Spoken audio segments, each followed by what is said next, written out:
সওয়াব মিলে, বলেন একটি হাজির সওয়াব মিলে।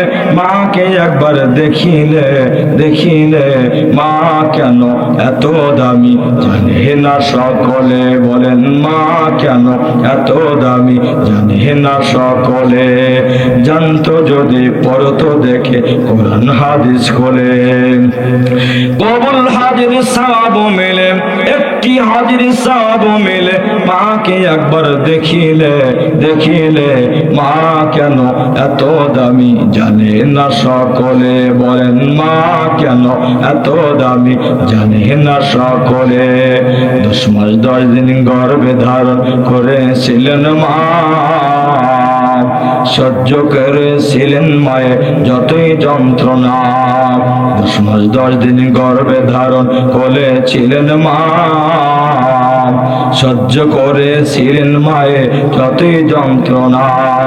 সেই মাকে কেমনে সন্তান, সেই মাকে কেমনে সন্তান মন্দ কথা বলে।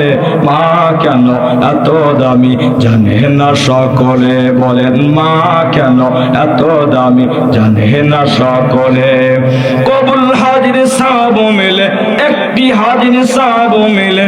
মাকে একবার দেখিলে দেখিলে মা কেন এত দামি জানে না সকলে, বলেন মা কেন এত দামি জানে না সকলে। লিল্লাহি তাকবীর।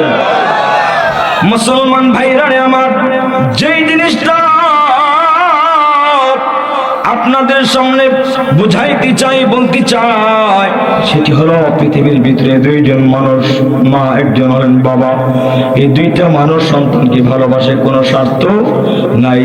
এই দুইটা মানুষ সন্তানের জন্য জীবন দেয়, কিন্তু সন্তানের কোনো ক্ষতি চায় না। একজন রিকশাওয়ালা বাবা,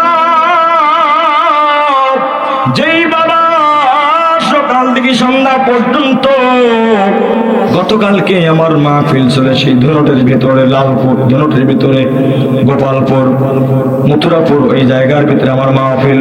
সেই জায়গা থেকে যখন বাসায় ফিরছিলাম, বাড়িতে যখন যাচ্ছিলাম, যাইতে যাইতে দেখি 7 মাথা বগুড়া, 7 মাথার ভিতরে একজন মুরব্বী চাচা, বয়স্ক একজন মুরব্বী, চুলগুলো পাকিয়ে গেছে, মুখের চামড়া গুলো গোছা হয়ে গিয়েছে। চাচাকে বললাম, চাচা আমার বৃন্দাবন পাড়া যাবেন কিনা? বলতেছেন বাবা যাব। ভাড়া কত টাকা নেবেন? বলে যা দেওয়া তাই নিব। ঠিক আছে চলেন। যাইতে যাইতে মুরব্বী চাচাকে বললাম, আপনি একজন বয়স্ক মানুষ, রিক্সা চালান, কারণ আপনার কি সন্তান নাই? বলে সন্তান আছে। কয়জন সন্তান? 2টা ছেলে 1টা মেয়ে সন্তান। ছেলেগুলো কি করে? বলে ছেলেগুলো তারা তাদের বউ স্ত্রী সন্তান নিয়ে তারা বড় আরামেই আছে। আপনি গভীর রাত প্রায় 1টা থেকে 1:30 বাজে আপনি কেন বাহিরে এরকম রিক্সা চালান?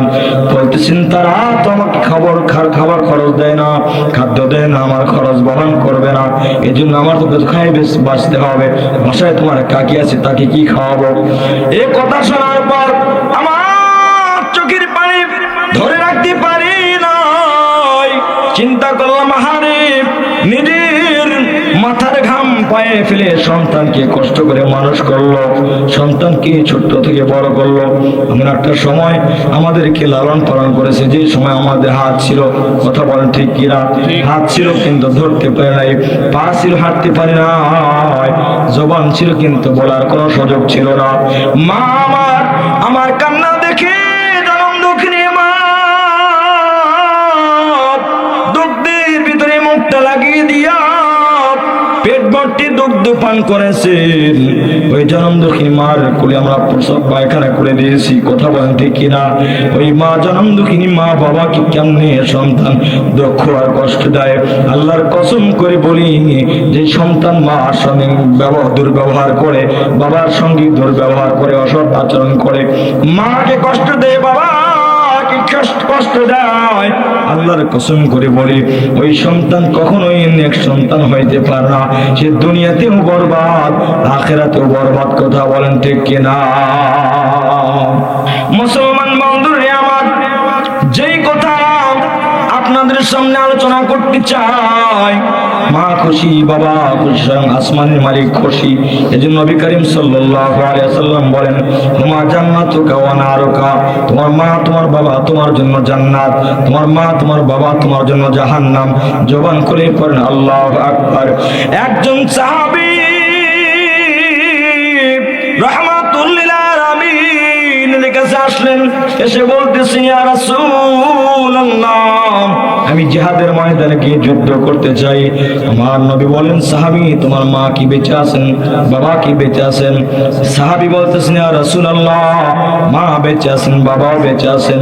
বলতেছেন, জিহাদ করার দরকার নাই, তুমি তোমার মা বাবার সঙ্গে জিহাদ করো। আল্লাহু আকবার বলেন।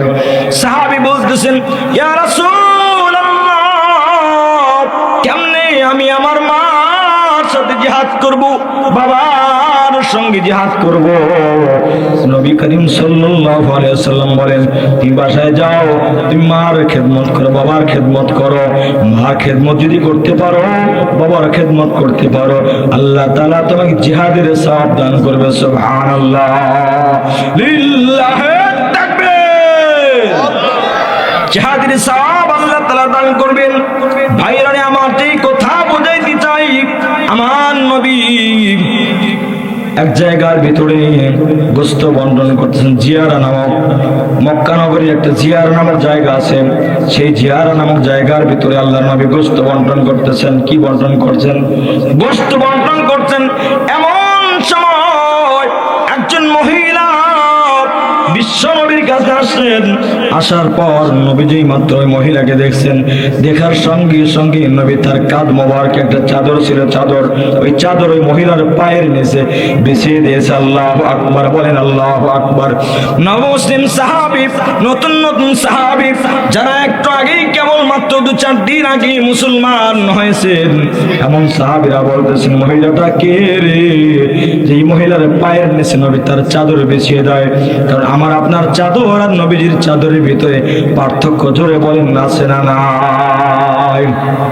মন আমার রয় না গরি বাংলাদেশের কোনখানে, মন আমার চায় গজেতে মদিনার ফুল বাগানে। বলেন, মন আমার রয় না গরি বাংলাদেশের কোনখানে, মন আমার চায় গজেতে মদিনার ফুল বাগানে। মন আমার চায় গজেতে মদিনার ফুল বাগানে। কাদের মন চাই মদিনা যাইতে? লিল্লাহি তাকবীর, নারে তাকবীর। আল্লাহ সবাইকে মদিনার মুসাফির হিসেবে কবুল করেন, বলেন আল্লাহুম্মা আমিন। মোরা আমার রয় না গরি বাংলাদেশের কোনখানে, মন আমার চায় গজেতে মদিনার ফুল বাগানে। মন আমার চায় গজেতে মদিনার ফুল বাগানে। মদিনার পথের দুলি চোখে দিতাম সুরমা বলি। আল্লাহু আকবার বলেন। মদিনার পথের দুলি চোখে দিতাম সুরমা বলি। দরুদ সালাম দিতাম প্রিয় নবীর পাক চরণে, দরুদ সালাম দিতাম প্রিয় নবীর পাক চরণে। মন আমার চায় গজেতে মদিনার ফুল বাগানে। হে মন আমার চায় গজেতে মদিনার ফুল বাগানে। মন আমার রয় না গরি বাংলাদেশের কোনখানে, মন আমার চায় গজেতে মদিনার ফুল বাগানে। হে মন আমার চায় গজেতে মদিনার ফুল বাগানে। বলতেছিলাম, দুইজন মানুষকে ভালোবাসার দরকার আছে না নাই? দুইজন মানুষকে ভালোবাসলে, কেউ যদি আমার মাকে ভালোবাসে, কেউ যদি নিজের আপন মাকে ভালোবাসে, বাবাকে ভালোবাসে, তাহলে ওই আয় সন্তানের পর স্বয়ং আসমানের মালিক খুশি হয়ে যায়। নবী আমার চাদর মোবারক সাহাবীরা দেখতেছেন মহিলার পায়ের নিচে বিছিয়ে দিয়েছেন। এমন সময় একজন সাহাবী, পুরাতন সাহাবীকে বলতেছেন, এই মহিলাটা কে রে? নবী তার চাদর মোবারক বিছিয়ে দিল। সে নির্দ্বিধায় সেই চাদরের উপর সে বসে যায়। মহিলাটা কে? এবার সাহাবীরা বলতেছেন, ও সাহাবীরা, এই মহিলাকে চিনো না? মহিলা নবীজির দুধমা হালিমাতুস সাদিয়া রাদিয়াল্লাহু তাআলা আনহা। লিল্লাহি তাকবীর।